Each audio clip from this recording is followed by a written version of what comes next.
talk to Gage.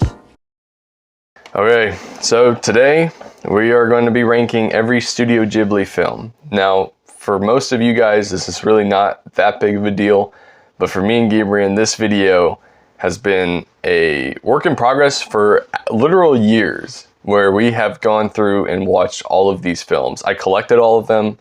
I have all of them on Blu-ray. I have watched these movies multiple times, most of them at least. There's a couple in here that I've only seen once. I've rewatched them multiple times. I've listened to multiple other people's ranking videos on this collection of films, I should say. And today joining me is Gabriel off camera. Hello, YouTube.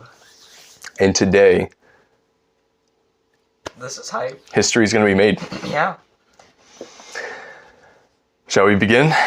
Yes. All right, so let me also say this. The way we're doing this is we are doing it based on a tier list, but we are also going to be ranking them. So basically what that means is we're going to go through, currently they're organized by release date, so we're just going to go in order from the beginning all the way to the end, and we are going to put all of these in the tier which we believe they belong in. We're going to talk about them as long as we feel necessary, and then we are going to actually rank them in the order that we believe they should be in each tier. It'll make sense when all is said and done, I promise. Because I wanted to do a tier list, but I also wanted to rank them, so I was like, let's just do that. Let's just do both. Yeah, let's just do both. Okay, let us begin. The beginning of Ghibli was Nausica. Ooh. Nausica, the Valley of the Wind. I like this movie. I think, Gabriel, you also like this movie. Yeah, actually, I think it's like, it's crazy that Ghibli's first movie was this movie. That is amazing. Not what to say on it, the setting is so unique and interesting. I haven't seen many movies like it. I just think it's a good time. It's a fun watch. It also has a little bit of that sprinkly Miyazaki magic in there. Oh, it does. I can't explain it. This movie is very similar to Mononoke, which a lot of people say that. Mm-hmm. But it's not as good as Mononoke. This is still a really, really good movie. Yeah.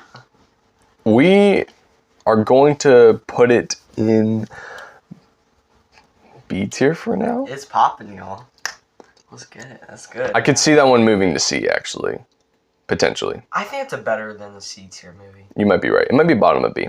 Because that is a really good movie. A lot of the themes, and I like how, actually, I want to point this out. I like how this movie used bugs to essentially show a environmentalist message in a film, because bugs are like some of the most disliked creatures on the planet. Like, nobody likes bugs.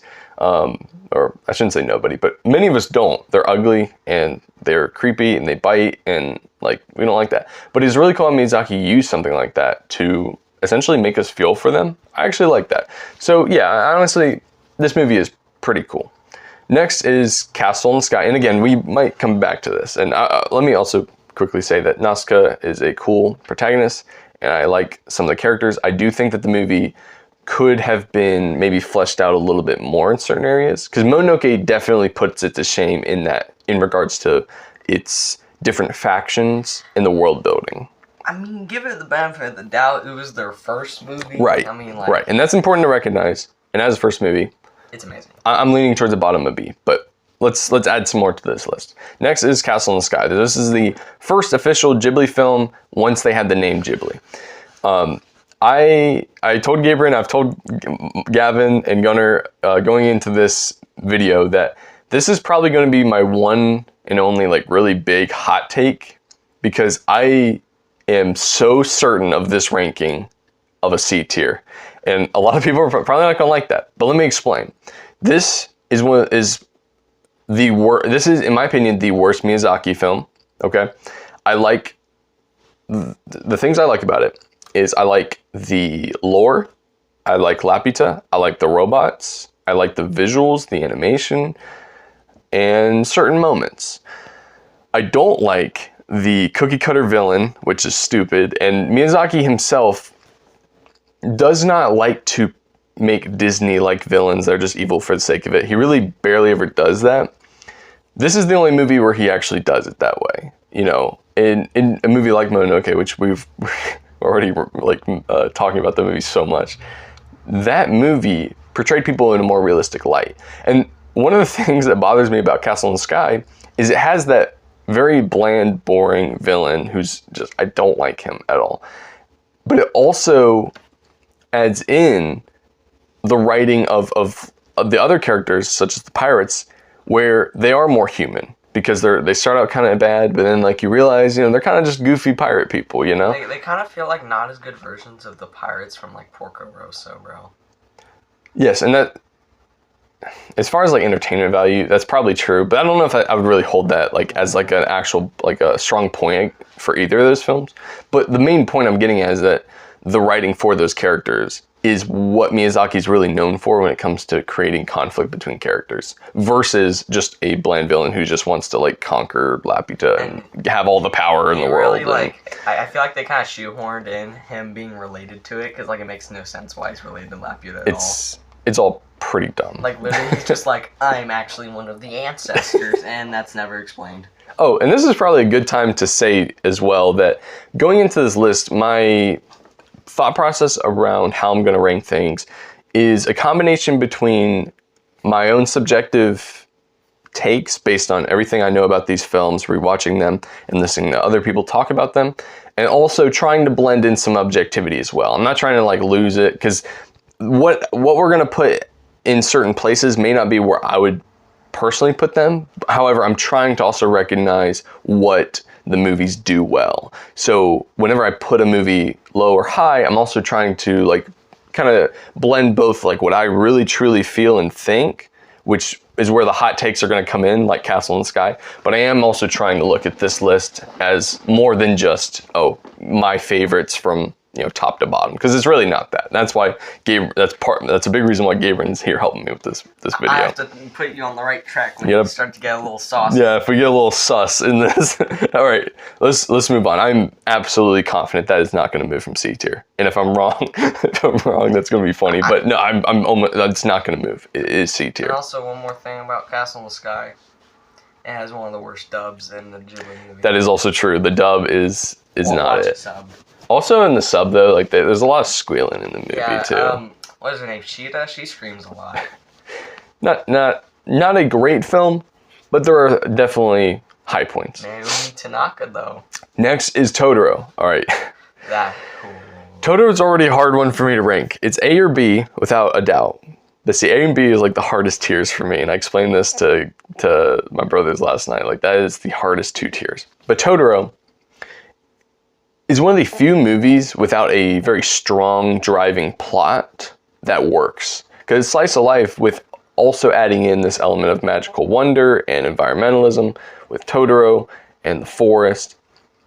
The beautiful things about this movie is the bond between Mei and Satsuki, and then also how they're struggling with their mom being in the hospital, and all they really needed, or what they need in that moment, is just something wonderful like Totoro to come into their lives and essentially distract them from the very dark time that they're going through. And I kind of like how this movie is somewhat has a meta layer to it, to where we as the viewer are watching this wonderful film unfold, and it can distract us from bad things that are going on in our lives. And in that way, this is one of the most magical Ghibli films and one of the most magical Miyazaki films. But Gabriel, what do you think about this one? I think it's less of a like a theme standpoint for me, and it's more like what I feel watching that movie. It's a feel, and Miyazaki's movies are oftentimes movies that you have to kind of feel in, you know? Yeah, it's just so wholesome, so nice. Like it just makes you feel good on the inside. It does. And that's what all Miyazaki movies do. It does. This is a very special movie, and honestly, my opinions of it have gone up over the years, and you really can't go wrong with it. And truly, this is a Ghibli film that I think everybody should watch at least once. So for that, I actually am going to put this in the A tier. And not to mention, like, one of the most iconic, if not the most iconic character in all of Ghibli. It's their mascot, Yeah. so quite fantastic. Next is Grave of the Fireflies. All right, so everybody who ever talks about this movie says that it's great, it's fantastic, it's a beautiful movie, but they never want to rewatch it. This is a movie that me and Gabriel have watched twice now, and it is fantastic. It is a great movie. It is a very important movie. It is Studio Ghibli's anti-war film. There is no denying the importance and the impact of this movie. It is a movie that just feels important. And this is a movie that's also taught and shown in schools in Japan. I heard about that in one of the videos I listened to. And there is just very little I can ever complain about this movie. There's nothing. There is nothing. This movie is fantastic. A easy top 3 of Takahata. And this is his first directed Ghibli film. For its impact, importance, and just the quality of the film, I also don't think it's super long in comparison to some other ones. I might be wrong about that. But regardless, it is a rewatchable film, I think. Even though a lot of people don't ever want to rewatch this one because it's just what it makes them feel, there's no denying this is one of Studio Ghibli's best films and their most important. This is the first S-tier film. Just people living there. It is a masterpiece. I'm just going to put it that way. It's also like the most, I talked to you about this. This is the most human movie I have ever seen. Like, this was the one that made Gabriel cry. Yeah, I'm pretty sure this is the movie that made everyone cry. True. But this movie is like, there's no like antagonist. Like, sure, you could say, oh, America is the reason, but is there anything that there's probably some stuff Japan did to America that's probably just as bad. Right. That's why I say, like, it applies to really just war in general. Yeah. And, this is definitely a movie. It just deserves the S tier. It's also the darkest Ghibli film. Oh, you said that, and I completely agree. Yeah, like, bro. It is the darkest one. Compared to any of the other Ghibli movies, this is like the others are like probably like cakewalks compared to this. Like, this is something that it deserves it. You have a hard time watching towards the end. It's true. But S tier. The next one is going to be really difficult for me. Kiki's Delivery Service. This is one where my personal opinions almost have to take a part in this, because this is a movie that has that Miyazaki magic while also having a very clear meta-narrative or theming in the movie that's very easy to understand, and you really resonate with it and just kind of feel it. And I didn't feel that way when I originally watched it for the first time, but through rewatches, I've picked up on so much more in this movie. And truly, this is one of the most personally inspiring films Ghibli's ever put out. I think it is absolutely incredible and absolutely one of their best. This is a top 10 Ghibli film without a doubt. So it definitely, that instantly tells us it's going to be up there. But is it going to be S or A? A big part of me wants to put in S, put it maybe just a couple ticks below certain movies that are going to be going in there. We're saying objectively, though, half objectively. It is hard to deny that. To deny the quality of this movie. I'll tell you what, for now, just because I know it's not the common sentiment and perhaps my own personal feelings towards this one would already bring it up, let's put it in the top of A for now. But we're going to do that. Top of A. Oh, dang. This is staying difficult. Ocean Waves. Or, not Ocean Waves. We just watched Ocean Waves. Ocean Waves is right there. Next is Only Yesterday. Only Yesterday, I've seen it twice. First time, me and Gideon walked out and we both said that we're not old enough to actually, see this movie for what it is. We weren't ready. I rewatched it and I found a lot more to enjoy about it. I am going to say I would recommend the sub over the dub. I wouldn't say the dub is particularly bad. I just connected more with the original version. With that being said, I think this movie is great. I think that the story and how it blends both this character's present self and the life that she's built and compares it to the memories of when she was a kid. That is an amazing premise for a movie. And everything to do with that pays off by the end. The ending of this movie is absolutely fantastic and is certainly a movie that could easily be a top 3 for many people. My biggest pet peeve or issue with this film is that the flashback sequences are very plentiful. And I would say that there's maybe a few too many, or at the very least, it does disrupt the pace of the film sometimes. So rewatching it this past time, I was noticing that. It was sometimes easy to get lost in this movie. And sometimes it was a little annoying, I'm not gonna lie. It is still an easy high tier, so it's going to stay B or up, because just what this movie is super important, I think, for a lot of people that watch it, especially people who are older. Like if you're in your 20s or 30s, or beyond, I think this is definitely a movie for you that you should absolutely check out, and I would highly recommend it. But due to those few flaws, while I still think this, in a personal list, I think this is an S tier for a lot of people, I think the flaws are still present. In some of the flashback sequences, also, it's hard to know why she was, because the whole idea is like she's doing, she's living her life, she's traveling to the countryside, which I love that, and then she's remembering parts about her childhood based on random details. Sometimes it's not always spliced in super well. I think the movie would have been better off if maybe they made it just a little bit shorter, condensed a few scenes, maybe had fewer flashbacks, or at least made the flashbacks a little shorter. But with all that being said, I think we're going to put this in a high B for now. I think that just makes sense. Is as kind of unhinged as even I feel like that is. I feel like the movie is fantastic, but I struggle to put it higher than B. That's just what I feel right now. But better than Nausica, so higher than that. Okay. Dang it, gosh dang it. Why are the freaking hardest ones? Why are the hardest ones back to back? Oh, don't worry, it'll be easier after. Porco Rosso. Oh. Oh, dang. This...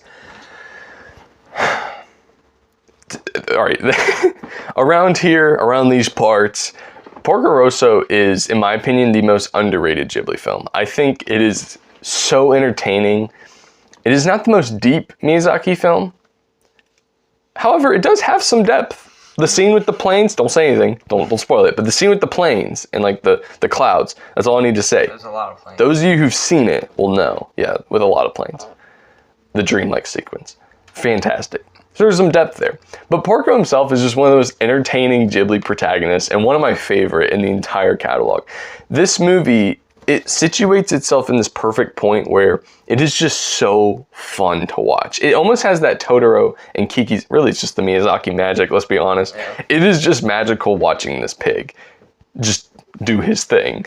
He is so like macho and cool and masculine and funny, and the dub was fantastic. I've not watched the sub, and honestly I think this dub is quite phenomenal. But with that being said, is it in the same tier? Is it really an A tier? I don't know if I could do that. I realistically don't know if I could put Porco that high. See, this is another one where it's really hard. This is like Kiki's. The movies in this catalog that I really like are some of the hardest to rank because my personal bias is making me want to put this way higher. Like for me, this is like a top 10, maybe even a top 5 if it were me, because I really like Porco. You look like you have some thoughts. Yeah, I think I know where it would objectively be.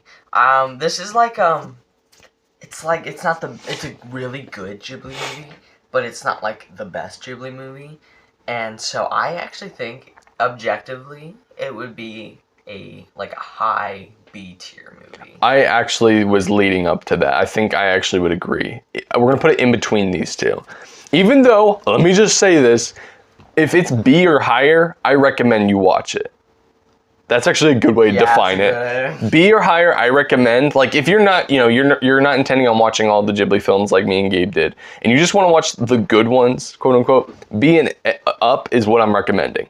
I do recommend Porco. I think it's fantastic. But I will agree with Gabriel. I do think that there are probably some better Ghibli films. Next up is a movie we literally watched like 30 minutes ago for the first time. That means, like fresher, fresh in the mind. Yeah, fresh in the mind review. Well, me and Gabe already kind of talked about it, so I know it's already going to be in C tier. Where Between Castle and Sky, we're gonna talk about this in a minute. I liked that this movie was a little shorter. Sometimes that's good. I like that because it makes movies rewatchable. I like the slice of life nature to it. I like how it portrays, high school is a very, complicated time in many people's lives, and how this relationship triangle kind of plays into that. The friendship between the two main male characters, really cool. The girl was very problematic, but I think that was partially the point. And I will say I really like the line in the end of the movie where they say that when you're really young, they were talking about a specific character, but the gist is that when you're really young, your world is so tiny, it's so small. But when you grow up, it expands. And it was after that world expanded for these characters, which maybe wasn't portrayed in the clearest way, that is when he finally realizes like how important this lady was to him. I really liked that. It was a very sweet movie. My complaints with it, though, is that some of the editing choices, there's a few instances, and that I can't remember exactly where they were, but it was kind of distracting. There was a few editing things that were just weird. Like there was one, actually I do kind of remember that. I just watched it, I should remember. But there was one scene where it was like panning over to show the girl talking to the guy she was entering the scene, and it just like jump cuts over to like behind her. It just looked really weird. It didn't look very clean or smooth at all. There was another scene where it was it cut to a lady like getting rice out of the container, then cuts to an establishing shot, which normally do establishing shot, then you slowly move into the scene to where you focus. But instead it was like, oh, we're in the house, now we're outside, now we're back in the house eating rice. It's like, by no means is this gonna ruin the movie, because this was made by a younger team at Studio Ghibli. I think it was the first non-Miyazaki or Takahata film at the studio. So they wanted to give people a chance, and for that, I respect it, and I actually quite like this movie. I do not understand why a lot of people put it, like, absurdly low. I don't think it's that bad, and I think Gabriel agrees with me. Like, this is not a bad movie at all, right? Like, do you think C tier is competent? This is not, like, a bottom, bottom 10 movie. Like, this I don't think so, no. Like, watching. Well, I mean, maybe. I mean, because there's only like a few bottom tiers that we're gonna end up seeing. But it's really not as bad as people make it out to be. It's not. When we were about to watch it, I was like, this movie better like not be that great. So my expectations were low, right? That's what we were thinking. So that's why it it blew me out of the water for how good it was. I was like, I don't understand the hate, and I think it's literally just a C tier movie. It's a good movie. It is. But it's certainly not in the upper echelon, if you will, of Ghibli. I don't think it is. No. I don't think it is. So, watch it if like any of these movies interest you, you should watch it. Yeah, it don't matter if it's an S tier. It doesn't matter. But if you want like my personal recommendations of like what I think like just objectively are the best ones with the most in them to enjoy, B and up. So Ocean Waves doesn't quite cut that, but still a good movie. Next up is Pom Poko. All right, so this is one I'm also pretty certain of where I'm going to put it. We are going to put this one top of C. Yeah. The reason why I like this movie, let me just say this: it is weird. It is a very weird movie. Me and Gabe both agree. This is probably the weirdest Ghibli film, that's saying a lot, because there's some unhinged things that happen in some of these movies. But it is weird, and I don't even want to talk about exactly why it's weird. But let me just say that its environmentalist message is really nice. It is a really cute family film once you get past the kind of the weirdness going on. It's very imaginative. It's very wonderful, and it's also kind of funny, kind of fun. And I personally am a huge fan of Isao Takahata. I prefer his style of movies slightly more than Miyazaki, I think, at least as of right now. And I would say Takahata is like a top 3 director for me. And the reason why I like him so much is that he brings a level of authenticity to all of his movies that I've rarely ever seen before. And even a movie like Pom Poko, which is potentially his worst movie, maybe. It's really not saying much. It's still really nice. I really liked it. I do recommend the sub if you're going to watch it over the dub, because Clancy Brown is in it and he plays Mr. Krabs in SpongeBob SquarePants, and that is very distracting. I couldn't get past that. So I would recommend it if you're going to watch it, do the sub. And I definitely think that since it's definitely, if you do decide to watch it, it's a movie you will probably never forget. There's a certain scene in this movie that when you see it, you're going to be like, the person who directed this movie, like, had a real good, like, really creative imagination. Yeah. Yeah. And you will never forget that scene. Very imaginative. So yeah, top of seats here, I think. Next is Whisper of the Heart. This is a tough one. This movie, when I first watched it, and I've rewatched this one like probably 4 times. Oh my gosh, I've seen it once. This one, I was really hooked. Like, I was really interested in the story. It's kind of slice of life. It was directed by, I forget the first name, but his last name is Kondo, and he was going to be the sort of successor to Miyazaki and Takahata, but he actually died sometime around this film releasing, which is really sad. But how this movie tackles, being an artist and being inspired. Plenty of people have talked about this movie a ton, and they talk of it really highly as being one of the best and one of their favorites. Not everybody puts it as high. For me, judging between how good I think it is and my own personal opinions as well, I do think this movie has gone down for me slightly from where I originally would have put it. However, I do find it to be quite an amazing story of how being an artist is, how difficult it is, being inspired, and then how other relationships kind of play into that with the male character. And I will say the scene where they are playing music and the old men come down, one of the best Ghibli scenes in all of these movies. That is a fantastic scene, and I think the music as well with Country Roads, whatever it was. That's so jarring at the beginning. It is, but the movie works. It really does work. I think it's like a B tier, honestly. There's not much to complain about it with. Yeah, but like, is it like, again, compared to like the other Ghibli movies that you and me can probably agree are just better? I'm kind of feeling that B energy, actually. Yeah, that B energy. Like, I do, like, I love everything with how, like, the Baron statue played and, like, it inspired her to be, like, the center of her story. Everything about that. I really like that. I want to put this one in between Porco and Only Yesterday, if I could do. I think I like that. This is your list, man. Like people might fight you, but it's your list at the end of the day, man. Like, I think Only Yesterday is the better movie. I would probably agree, because there's stuff in Only Yesterday that I'm like, this has something deeper in it. Like, I'm not gonna lie, I'm really sussing Nausica, man. You're not putting that lower, though. It's a better than C tier. Actually, this is a good time to revisit it because Mononoke's here. Oh, Mononoke's an A tier. Now, where an A? Let's talk about it. So, this movie is a masterpiece, one of Miyazaki's best.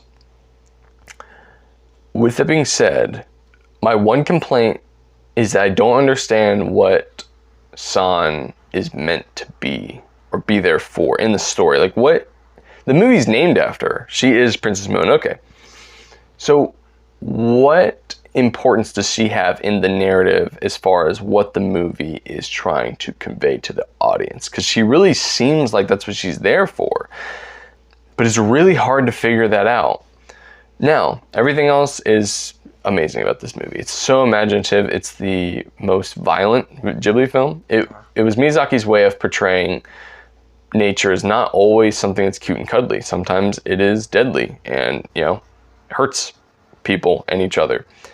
I think it did a phenomenal job with world building. Ashitaka is an amazing protagonist, and he is a character that views the world in a way where he is not biased towards anything in particular other than what is best for everyone.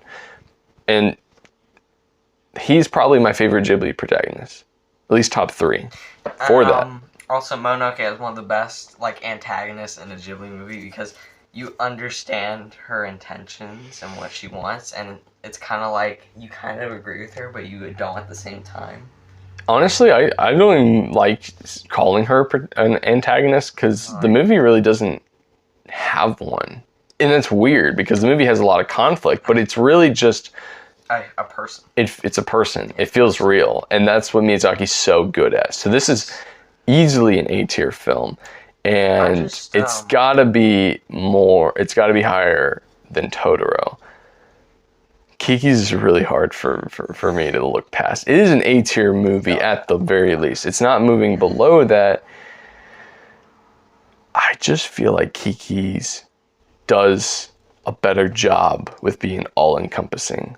I'm going to leave it like it is. I'm going to leave it right there. And I just, without spoiling anything, I just wish San was the middle ground. I can't say anything more, but I just wish it was the middle ground. Something like that would have been more clear at the very least. So yeah, I don't know. I have a few opinions about that one. A lot of people aren't going to like, but I genuinely believe it belongs right there.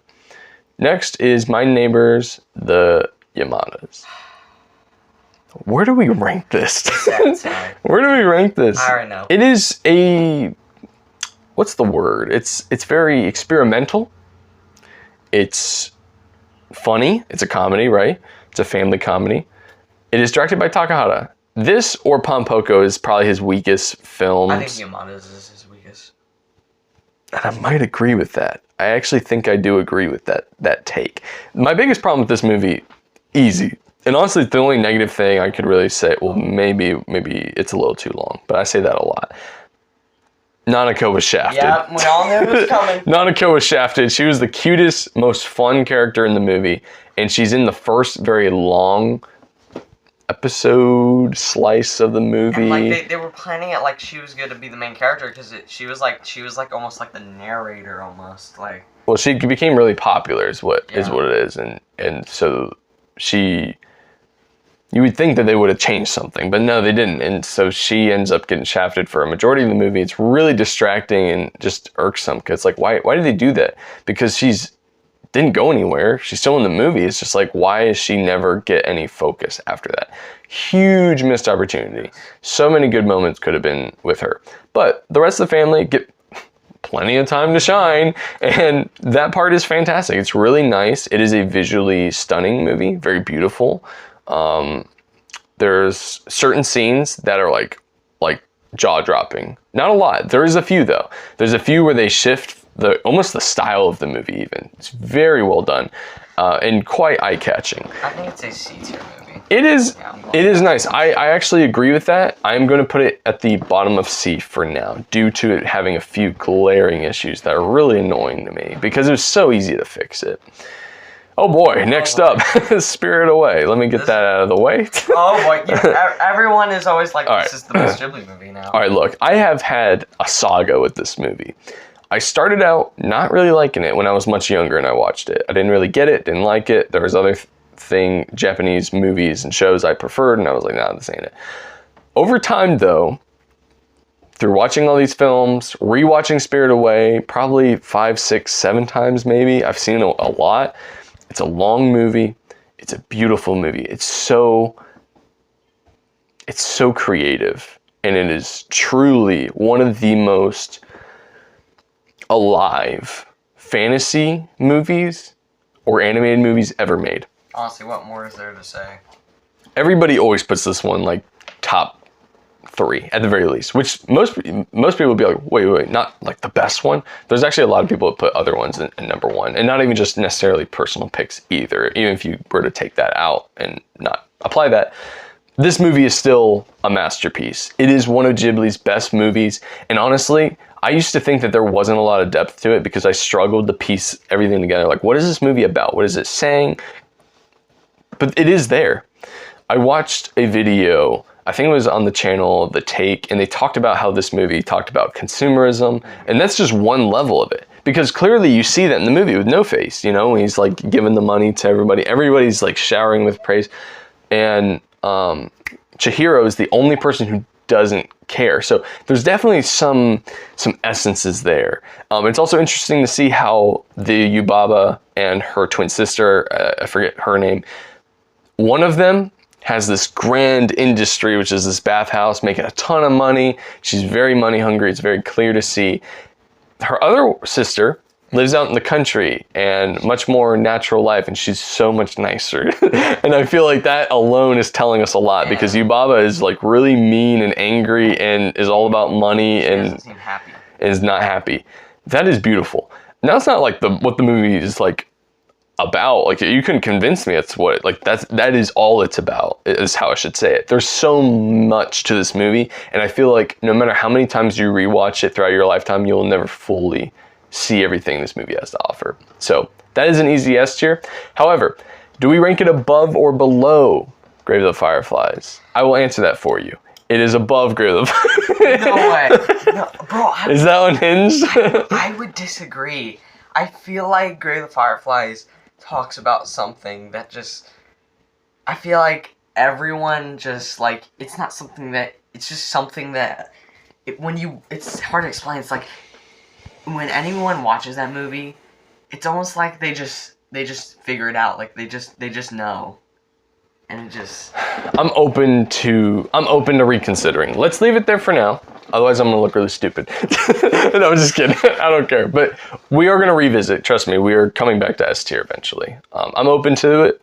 However, if you ask me right now, I could say they're interchangeable. I actually think you could probably, because I know exactly what you're getting at. I talked about this movie. Yeah. It deserves a lot, you know. We'll leave it there for now. Next up is Cat Returns. This was the second to last Ghibli film I ever watched. Again, it's a smaller team at Studio Ghibli, only about an hour, 15 minutes long. It's funny. I'm gonna like take a personal take here. I'll be like, I'm kind of liking this movie the more I think about it. The more you think about it. The cat's walking on two legs is hilarious. Gosh. There's a few good like comedy bits in the movie. I need a poster of the cat bodyguards, bro. I will say the Baron is such a cool character. Bro, he sounds cooler in the dub. And he gives me Howl vibes, with just how I like that guy. I like that guy. This is definitely in the lower half, though. I think it almost is in a similar place as Ocean Waves, which is fitting because, again, it's a smaller team, and, you know, I get it. You know, and honestly, knowing that makes this movie better for me, or at least makes me respect it a little more, because it was someone, you know, given the reins, like, make a Ghibli film. It's also the only movie that is a pseudo sequel, not really sequel, but like it's connected to another film. So it's like a spin-off of Whisper of the Heart. And it, like, that is actually like legit. Like, that is the Baron is a character. He is, yeah, he exists in both of them. Yeah, in different ways, but he does exist. And I was hearing that the Cat Returns was actually what was the main character's name from Whisper of the Heart? What was her name? I don't remember. Well, I'm trying to say is that, like, I'm pretty sure I heard that The Cat Returns is was one written, of her stories, that she wrote, which is really cool. Yeah. I like that. And also, there's some good stuff also there. the art style is different. You're right. The animation was really nice. It was really visually pleasing. Yeah, so I do like this movie. I don't want to like sit here all day talking about it because I think it's a cute movie. I think it's funny. Maybe even the funniest Ghibli film. Bro, I love Mucha, bro. It is a C tier. I think that much is obvious. However, where in C tier? Also, are we gonna put Ocean Waves higher than Yamadas? Yes. Yes, I actually do agree with that. Now, do we put Cat Returns? I actually like it more than Yamadas. I think Yamadas is bottom of the C, man. I don't know, Cat Returns. I kind of agree, just because Yamadas is hard to watch. Like, I have not had a desire to rewatch. I watched it one time. Yeah. Not had a desire to rewatch it. Like it's long. It's a long movie, and Nanako's not in it. She's adorable, and she's funny. Hashtag free Nanako. Yeah. Okay. Cat Returns, bro. I'm actually liking how this is shaping up. I'm agreeing. I'm still sussing Nausica. I'm not gonna lie. You're about to say Nanako, weren't you? Nanako. I'm sussing Nanako now. Next up is Howl's Moving Castle. I don't get the hate. Honestly, I have a lot to say. I'm just going to put it where I truly believe this movie belongs. It is the top of B. If I can get it there, gosh dang. There. Let me explain why. Oh boy. Run me down. Okay. I've rewatched this movie, 3 or 4 times now? I had to. I think it was about 4. At first, I thought it was cute. Next times I watched it, I was like, hold up, there's a lot this movie is getting at. It has that Spirit Away energy where it's like, this is saying multiple things, but it is extremely confusing and extremely obtuse and extremely frustrating. I remember really not liking this movie for a while and ranking it pretty low. However, after some time and listening to different people talk about it, different video essays, the reason why I like this movie so much, and I personally would put it way higher if this was just a purely personal list, I'd put it really high, is because the relationship between Howl and Sophie is probably my favorite romance in a movie I've ever seen. I adore how this movie makes a case for the survivability and fruitfulness of an insecure love between these two characters, where both of them are clearly insecure about things, about themselves. However, it is through their bond of loving one another that they end up becoming much stronger and the people they're always meant to be. And I think that scene, it's one of the scenes that encapsulates that the best, when Hal, he's transformed kind of the crow looking thing, and he's like, I finally have something to fight for. And I was like, I think he even said it's you, Sophie. And I was like, are you kidding me? Like, that is awesome. You're kidding me. It's like he was so against war and all that, he didn't bother, but then it was after meeting her and everything that changed about him in a good way that he was able to stand up. So I find this movie quite amazing for that, or at least quite a personal favorite. However, I cannot get past the fact that this movie is just jumping in way too many directions. I think Miyazaki should have tuned things in closer to home and not try to give it so much more commentary about war and different things like that, because it was clearly trying to do something like that. Doesn't land at all. I think it was really confusing. Certain people rank this movie absurdly low, and while I get the sentiment around it not making sense, I think too low is just not fair to this movie, because it has some genuinely amazing pieces. And the final negative thing I would say is that the ending feels rushed and doesn't really feel like a very good ending to this movie. So basically, in a nutshell, you gotta watch it about 10 times and you'll get it. If you watch it, I recommend focusing very closely on Hal and Sophie's relationship. Most of all, I think that is the best way to watch this movie. But yeah, top of B. It can't break out of that. As much as I like it, and I think this movie deserves all the recognition in the world, it can't be an A tier. I just don't think it can be. It also has one of the most iconic looking, that castle, bro. The castle itself looks so cool. Next is Earthsea. Our first D tier. D tier. We know where that's going. I put so much faith in this movie the second time around, because I remember not hating it the first time, but I knew I had to rewatch it, so we rewatched it a week or two ago. It's really not great. My problem with this movie is that it really doesn't have much of a plot, right? It starts out like it's going to be this grand epic narrative. There's something that happens in the very beginning where the main character stabs his father without it being explained. Cut the title card, the epic score. You're like, oh. I'm in. I'm interested. The intrigue is there. They never explain it. And then there's a scene in the movie where he's like, I killed my father, and I don't know why. I'm like, well, I'm sure not gonna know why either. You're not doing anything with that. They didn't explain it. Had no setup whatsoever, and it didn't come back around. Truly a bad movie. Why is it not terrible? I think it is a beautiful movie. The animation is stunning. I think the few scenes with dragons, quite amazing. But, bro, the scene where, I forgot. The scene where the girl is on the hill singing. Yes. And then the conclusion to that scene, it almost felt like a scene that didn't belong in this crap movie. Yeah. It almost felt like an amazing scene that belonged in an actually good movie. That's what it felt like, because it was genuinely a good scene. So there are things to like about it. I think that it fails as a movie being like this epic grand narrative. However, the soundtrack is still great, and I think that the visuals are fantastic. And there's also a certain movie going F tier that puts this movie to shame in terms of how bad it is. So we can't put it any lower, but it is probably going to be the bottom of D tier and the second worst Ghibli film. And that feels so dumb. I really wanted it to pick a different one to be the second worst, because everybody always says that this is the second worst. I just think it's second worst. And it's like there's no world building. Sparrowhawk and Cobb are the most generic, tropey characters I have ever seen. And there's just not enough time to flesh them out, because this is like based on 4 different books and was inspired by a manga that Miyazaki made. Too much. It was Goro's debut film, directorial film.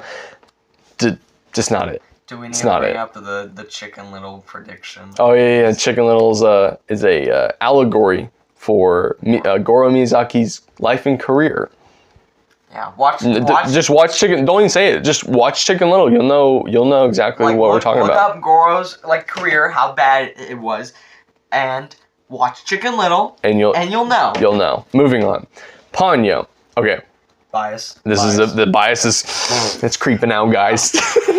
All right, my personal bias is going to put this one really high, because this was my first ever Ghibli film. I watched it when I was like 8, 9 years old. I was a baby. Like, I was so little. This was a movie that is quite impactful for me. It is very adorable. I think it is also one of the best feel-good Ghibli films. I think the biggest issue with Ponyo is perhaps some of the pacing. I know that there's a lot of people who complain about the third chunk of the movie when the world there's a lot more water, let's say that, where it just feels like the pacing gets thrown off. It's a little too quick, and it's hard to tell what Miyazaki was really intending on saying, because it definitely has some environmental stuff, which is normal with Miyazaki, but ultimately it just kind of falls flat in terms of that stuff, besides just, take care of the ocean, But the story between Sosuke and Ponyo and their blossoming friendship and bond is so beautiful and heartwarming. And honestly, to me, it's one of the most iconic Ghibli films. I think so many people think of this one fondly. For that, it is going to be a B tier. I think it is in the upper echelon. I would recommend this movie. I absolutely would. I don't think it enters the Totoro category. I don't think it's as good as Totoro, because I think Totoro does the feel-good movie just better. However, where we rank it in this tier is maybe a tough one. I don't think it deserves to be that low on B. Bro, I think that's like a C tier movie. No, not at all. I will rest with that. Now that I think about it, these 4 probably deserve more. So I'm going to leave Ponyo right there. It is a B tier movie. However, let me just say, personally, I think it's a really good movie. It's one of my favorites. Let's say it that way. All right, Secret World of Arrietty. We watched this one me the third time, you second time, like 2 nights ago. It hasn't changed. I wanted my opinion to change in this movie so badly. Like Earthsea. Let me say, we're going to talk about Yonabashi's second film. Hiromasa Yonebashi has directed 2 Ghibli films. And Marnie, when Marnie was there, is the other one. Arrietty's his first one. I'm just disappointed. I am so disappointed. This is one of those movies that annoys me with its soundtrack. While good, they overplay certain tracks, and it ends up feeling very un-Ghibli. And not just in the music, because I also despise the villain in this movie. It is one of the few Ghibli films that has like an actual antagonist, and it doesn't work. I don't like it. It's just this arbitrary, not explained, just this lady decides to be evil. The soundtrack, while again, like I said, it sounds good and appealing, certain tracks are overplayed, especially ones with vocals, and it ends up being not very Ghibli-like, kind of grating, and I don't like it. I don't like it at all. But the soundtrack is good. The redeeming qualities, I like Sean I like the idea of Sean as a character. He's the human boy in this movie. However, they do nothing interesting with him or Arrietty or their relationship. I think there are Miyazaki movies and other Ghibli films that do a sort of pseudo, I don't want to say pseudo romance, but really just a bond between like a boy and a girl, and just does it, or really just bond in general. And it makes it way more beautiful and impactful and just something that sticks with you. This one doesn't. Maybe chemistry is the right word. There was no like acting chemistry at all between Sean and Arrietty. There's just nothing. Like I have no reason to care about this movie or the characters. And I don't understand why people would rank this one any higher than a D tier. Yeah, D tier. That is a D tier Ghibli film. The visuals are beautiful. I like the visuals. Everything else just kind of falls flat. This falls really flat for me. And it's really, I don't like that I feel that way, because I don't think it deserves it. All right, well, keeping up the terrible train. From Up on Poppy Hill is a movie that I originally thought more highly of, and then I rewatched it, and I realized how bad the soundtrack was. This soundtrack is so annoying to me. This movie, while is a perfectly fine slice of life movie with a cute premise about saving the clubhouse, and the two main leads are good characters. They're fine enough. I enjoy them on screen. And there's a little bit of, you know, some stuff with like her and her dad, and there's a lot of beauty to this movie. There certainly is. And I think the biggest strength of this movie has to be, and this is like probably my favorite part about it, is the fact that the overall idea is not getting rid of the past. It's honoring the past, you know, because they've had this clubhouse for so long. It's really old, it's dirty. These higher up people from the schools just want to get rid of it. They just want to throw it out, destroy it, build something new. And in a way, that feels like an important message, because these kids are like, no, let's clean it up. Let's keep it. Let's build it back up to what it was, because we don't want to lose it. And I think that is actually really cool. I do like that. The soundtrack, however, is so annoying to me, because this is one of the few Ghibli films that really feels like any other anime studio could have made it. It does not feel like Ghibli, like it doesn't have that Ghibli touch, which is so sad, because the Goro Miyazaki film, it's Hayao Miyazaki's son. I just was annoyed. I was distracted by this one. But after looking at this list, the reason why I put these two in D tier is because they can't go in F tier. There's a good reason why. We're going to get to that. But honestly, I don't hate it. I almost feel like it doesn't deserve the D tier status. Because when I leave these two films, I leave Arrietty really feeling nothing. It almost feels like a waste of time, other than the visuals and a few good songs. It feels very Disney-like. Don't like that. It's not as bad as Earthsea, because Earthsea is just a mess of a movie. Poppy Hill, while I don't like the tone or the vibe, it feels a little more generic. I at least see something in there appealing. I don't see as much appealing in my other D tiers. I went into this thinking I was going to put it top of D, but truthfully, if I'm being honest with this movie, as much as I personally don't vibe with it, I do think it's a C tier. I really do think that. I think that just makes sense. I'm going to put it in C tier. And I know Gabriel does not like this movie. That's why I'm building this up so much. I'm making this like this grand speech because Gabriel doesn't like this movie. This is like one of the worst Ghibli Gabriel movies. hates it. I hate this movie. I think it's bottom... I think it's bottom 4. I think I would accept that. It is bottom 4. I don't think we're gonna reach a movie that goes below these ones here. So I think it's bottom of C. Oh my gosh. I want to put it bottom of C. Right, I know. Don't pay attention to this movie. We're gonna get to your next one, I promise. I think this is fine though. This makes sense. It upsets me. I'm moving on Nausica to C tier. I'm sorry. I have to do it. I had to. It's not a bad movie. It's not. I just would recommend Mononoke instead. Great movie. But Poppy Hill's worse than the Yamadas. Yes. Okay, yeah, you're right. It is experimental. I like You're going too far now. You go too far. Okay, That's good. Next movie is Wind Rises, Gabriel's favorite Ghibli film. And look, Gabriel, we talked about this beforehand. Look, we talked about this.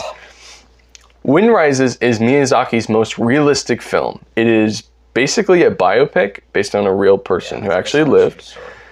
And like I said, most realistic film. And is so interesting for that. I think this movie is quite fantastic. And quite fantastic at what it does. I found the story of... What was his name? Do you remember? Oh, crap. I can't remember the It's really hard to remember a lot of main character names. That's true, because we're not used to like the Japanese dialect and naming this game. But let me just say, the main character's whole story about creation, being someone who's a creative, he wants to make these planes, but also he doesn't want them to be used for war. He just sees them as something that he is passionate about and he cares so much about. He's cared about it since he was a kid. And he loathes the idea that people are going to use his technology for evil. But does he just give up his passion and not explore it? Or does he explore it and risk it hurting people in the future? It's a really challenging movie in that way. It's really difficult to kind of grapple with. And I don't think most of us will ever be put in a situation where, like him, I don't think that'll ever really happen. The whole romance plot I thought was done really, really well. You're right. The romance, it was very beautiful. It really was. Voice acting was also fantastic. Yeah, everything with the main character, how like he was told how you need to live life to the fullest. And there were some very good quotes in this movie. There absolutely was. And the end is heartbreaking. It gets me to cry every time. See, this is a movie that is definitely a masterpiece. I would agree with that. And it gets better every time I watch it. I'm not even into biopics that much. I realize the more and more I watch movies based on a true story, I don't tend to like them. This one succeeds fantastically at what it does. I don't know the true, how much of it's like made up, how much of it is actually based in facts. I don't actually know. Mom, I have to cut this now. Let's continue. What was I saying? I was saying, biopics, not normally a fan. Crap. See, this is the problem when people distract you. Making a video, mom comes in, now I have to cut it, and now everything's thrown off. I forget what I was talking about. This movie's fantastic. I'm putting it in freaking A tier. But where? Top. No. Just like, no. I don't know. All right, I'm just going to pick up from somewhere. I'm just going to say, this movie, the true story. I don't know the true story, how much of it's actually based in reality, like what actually is true or not. I like this movie. I think it's beautiful. It's a masterpiece. It is close to home for Miyazaki. I didn't even know it was a biopic until you told me. Right. That's how good this movie is. It succeeds with what it wants to do, and I do find it to be awe-inspiring. And if you do watch the movie and you're like looking for like the themes and everything, just pay really close attention to the dream sequences. Those are the most heavily themed parts. Movie. Next up, don't even say anything. The best Ghibli film. Okay, this is a top 3 movie for me of all time. Like, just not even Ghibli, just in general. This is my favorite Ghibli film. I also believe it deserves the top spot. The visuals, the story, the writing, the voice acting, everything about this movie thematically, character-wise, face value, works. This movie is one of the most important Ghibli films. It is inspiring to high heavens, has some of the most beautiful animation in animation history. I could talk about this movie for days. Literally, we were over at Gavin's last night and we were talking about this movie for like 30 minutes. And we were just picking apart different scenes. We were talking about all sorts of scenes and how they played into the theme. I don't even want to spoil it, but like the scene where they're flying through the air, I'm just trying to keep it kind of vague, but that scene represents everything Kaguya wanted. This movie is a warning for people to live the life that you want to live while you have the time to live it. Dang. The fact that this is the movie to do that, just go, literally, I don't even want to say anything else. I just want you to go into this movie knowing that. Know that about it, know that it's a warning, and then watch it with that being your only understanding of just whatever it is that you want out of life, whatever it is that you want to do or be or feel or experience, you have to go for it, because we don't have forever all the time. And something might happen. Something might happen. And, you know, everybody's going to die. And when you do, you don't necessarily get to say bye after that. This movie is the best Ghibli film. There's just no doubt in my mind. Yeah, objectively it is. Personally, for me, it ain't. Sorry. I know, you like Wind Rises, which is fine. But let's continue. Next is Marnie. This movie is awesome. This is actually my top 3. This movie got so much better when I watched it the next time. I watched it twice. Watched it first time by myself. I was a little distracted at the time. I watched it the second time with Gabriel. Face value, it's a good story. Now, the deeper themes and mechanics of this movie is honestly one of my favorite story themes in any of the Ghibli films. I love its clarity, and it feels very special, especially in today's world, in 2024, or whenever you watch this video. Here's what I like about it. Here's what I like about the themes. The whole story is based on this girl, Anna, basically feeling depressed. Like her dad, or both of her parents, barely are in her life, especially her dad. We never even see the dad. Yeah. That says a lot. We never even see him, which she was adopted as well. So these are adopted parents. They're always working, never around. She's always depressed. She has like some asthma, I think, health problems. They send her to the countryside basically just to get away from everything, you know, like just, you know, see something different, because she was just really, really sad. And that's portrayed. You see it. You see how sad she is, how low. And then she gets sent out here. And then the people she stays with, it's extended family. They're really fun, really lighthearted. I'm sorry. I can't imagine the guy not sounding like Wreck-It Ralph. Okay? John C. Reilly in the dub. But they're just really fun, warm, heartwarming people, just really warm people to be around. And it's perfect for Anna. But then it is how everything that Marnie does plays into that, because it essentially, this movie is saying that we all need someone like Marnie in our lives.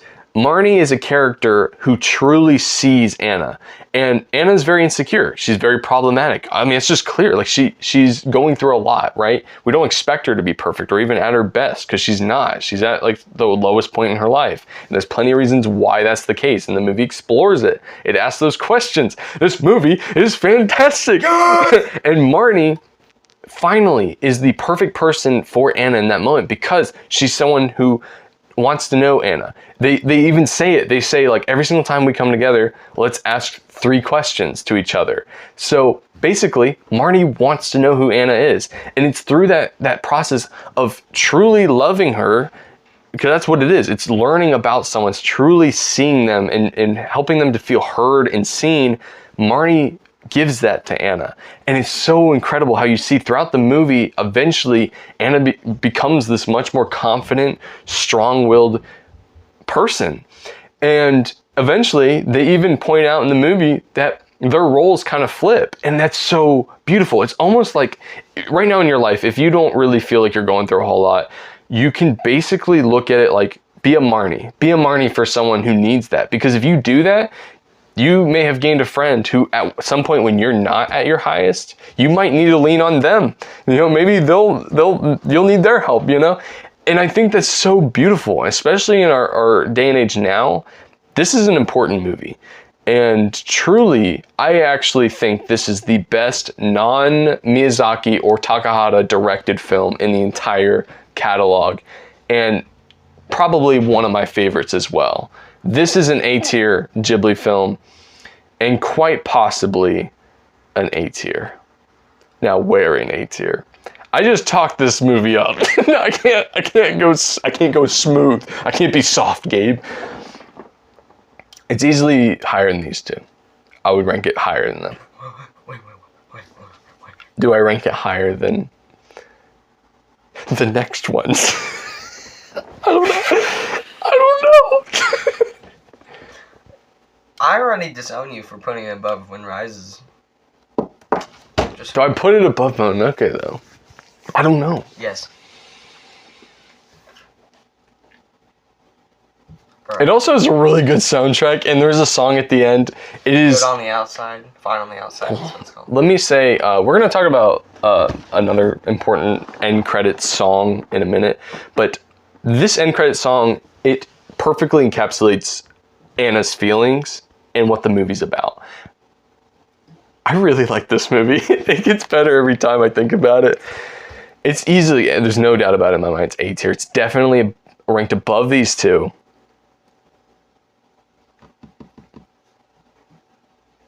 I'm gonna leave it there. I have to. Three movies left. It's getting real. The Red Turtle. Oh my. All right, let me point something out. There was one ranking video that I watched where they put this like bottom 3. They put it low. That bothered me. Now, if they did that and didn't explain why, it wouldn't be very helpful, but they explained the reasons why they ranked it so low, and a lot of it's to do with the fact that they did not understand anything about this movie. It's a silent film. It's not directed by any of our normal guys. It's Michael DeWitt. Michael Dudok DeWitt is his name. And no dialogue whatsoever. By that premise alone, let me say I want more movies like The Red Turtle to exist. I really like this movie. Not for everybody, it's not the most approachable, but from a quality standpoint, it works. And it is an incredible story. It's very symbolic, so you have to open your mind to the idea that you can't take everything at face value, because it's not all going to make sense. With that being said, and with that understanding, Red Turtle is one of the best Ghibli films. It is also a combined effort, so it's not a complete Ghibli production. Like I said, there's other companies involved. I still want to count it, though. I still want to rank it. The logo is there. The logo's still there. And it's red. Oh my gosh, that's so wow. This is an A-tier movie. I don't want to say too much, because I honestly feel like there's so much beauty to this movie about going in and just discovering the depth that is in there. Also, it has one of the best openings in a Ghibli movie. Bro, you remember that? The ocean? The storm. The storm, yeah. Yes. The storm. And then came the storm. What was that from? Pokemon. Oh. Then came all right, no, we gotta not get distracted. Where in A tier? Top. Maybe. No, I'm getting a little unhinged here. Middle or top. Like, it's not a bottom. It's not a bottom. Oh, this movie's good, man. It is good, bro. And the music! The music is so good, too. Oh, my gosh. A lot of people are not going to get it. Like, I straight up know that. A lot of people are not going to like where I put this movie. A lot of people aren't going to agree A tier. But is it, like, even if you don't understand it, it's not below the next movie on our list here. I feel like there's more I should say about The Red Turtle, but really, you just need to watch it. And just really dig deep. It is highly symbolic, so it's not at face value, but if you understand it and you peel back the layers, there's a lot of beauty to this movie. You know, everything, I can't. I just don't want to say too much. There's just watch the movie. Watch the movie. I rewatched it and I thought it was one of the best Ghibli films. It is, I want more movies like The Red Turtle. I really liked it. There was a few scenes in here where it really hit like what this movie was about. So I'm gonna leave it right there. I think I'm gonna leave it right there. Above Mononoke. That's unhinged, right? No. I'm gonna get canceled for this. No, it's not unhinged, it's true. Alright, Earwig's F tier. We gotta talk about it. The worst Ghibli film. CGI hideous. Honestly, even if it was 2D, the movie would still suck. At least it would be pretty and it'd be like Earthsea. Yeah. But there's no plot. Easily the worst Ghibli film. Like, I feel like we gotta go deeper with this, though. Look. It doesn't feel very Ghibli. Soundtrack is horrible. It brings back the Poppy Hill, like really bombastic, loud and... There is one good song. It is, but it doesn't feel like it belongs in a Ghibli film. I wish, yeah, it doesn't fit, but if they just played the song as a part, like if the song was a part of the story, it would have worked so much better, because with the story they were going for, they completely throw it out the window with the mid. Yeah, everything with the music and the band. It's that's like that nothing. movie. This movie is a tragedy of a film. Like Goro, nothing. Goro just got disowned by me, by Howl, bro. Nothing made sense. It doesn't have cohesion. The main character is all the characters are unlikable. There's a GG knockoff in this movie from Kiki's Delivery Service, the cat. There was a knockoff. Hideous. The animation's hideous. The cat looks hideous. He's like smooth. It looks like the unknown sequel to Coco Melon. It does look like Coco Melon. Yeah. It is horrible. Yeah. It is horrible. It is as bad as some Illumination movies. Honestly, that is sad. I would rather watch Despicable Me 1. Oh, agreed. Yes. It is the worst Ghibli movie. And that's purely the only reason why we can't put our D tiers in technically an F tier, because the F tier is just that bad. Literally, I don't know how we watched that twice and not Earthsea. That is... We did watch Earthsea eventually twice. Yeah, but for a while there, I know. The final movie. The only one I haven't seen. This is the only one Gabriel has not seen as of the recording of this video. Gabriel has seen all these movies with me, except this one. Because as of the recording of this video, it's only ever been in theaters, and so I don't own the physical, and... Oh, don't worry, you'll get it. Oh, I will get it. So, this is a hard one as well for me to rank, because I went into The Boy and the Heron thinking it was The Boy and the Heron. That is a mistake. Don't go into that. For a while, we knew that Hayao Miyazaki's final movie was How Do You Live? Turns out they renamed this movie when it came to the West. And I point that out because when I went to see it in theaters, my expectations were not what they should have been. I was expecting like a much different film based on the name The Boy and the Heron. That sounds like a much more relaxed movie. How Do You Live sounds way better as a title, and it's actually what the movie's about. And once I saw that line in the movie written down, I perked up and I started sweating because I realized what this movie actually was. This is a movie that is not very approachable. I don't think a lot of people are going to get it. Not a lot of people are going to particularly like it even. I could definitely imagine that. However, the quality of this movie is without a doubt there. The score by Joe Hisaishi is phenomenal. The end credits song got me to cry just due to the lyrics.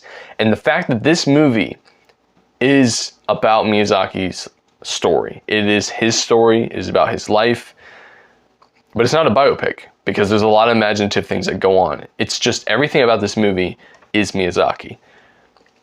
And I was noticing that. This almost feels like a celebration of Ghibli. It feels like the swan song, the final movie that the studio truly will ever make. I'm sure they'll make more movies, but if Miyazaki doesn't ever work on another movie again, like this truly feels like the end of an era. And it feels important. I cannot claim to understand everything about it because I don't. I've only seen it one time, and I've listened to video essays and different people explain it, talk about it, pick apart little details in it. But I know it is a movie worthy of the highest of praise. And I do believe it's one of Miyazaki's masterpieces. Yeah, I mean, which one isn't? Right. It is a phenomenal movie. And once I realized everything he was saying with this movie about creating worlds, it's what he did, right? Like, Hayao Miyazaki made all these worlds for us to enjoy. And this movie, he's talking about that. It's almost like he's talking to the audience. He's talking to all the fans of Ghibli over the past 40 years that he's been making movies. It's like he's finally talking to us, like he's talking to me, like when I was watching the movie. And it was quite an inspiring movie, one that I cannot wait to rewatch. So it is an A-tier film. I'm gonna already say that. You're like giving this the highest of praises. A-tier. Not even S-tier. I do want to add the caveat that this movie could change its placement in the future. I'm fully aware of that. Honestly, a lot of these could. I totally think a lot of these could change placements at some point. You better hurry up and put it on the tier list, man. but I do think it is at least an A tier. I struggle to put it S tier currently. Maybe eventually. I almost see it in a similar vein as Red Turtle, where I think it's not very approachable, but I think it is a very quality movie. Wait, this is the end. This is the end of the video. Not yet. No, not yet. No, we're gonna. No, don't worry. We put it in the final movie. I'm struggling with this placement because I feel like no matter where I put it, it just doesn't belong wherever I would think to put it. Is it an S tier? I feel like when you rewatch it, you're gonna put it in S tier. That is quite possible. That's why I don't want to put it too low. You should probably put it in A tier. I really like Marnie though. Oh, Marnie's so good.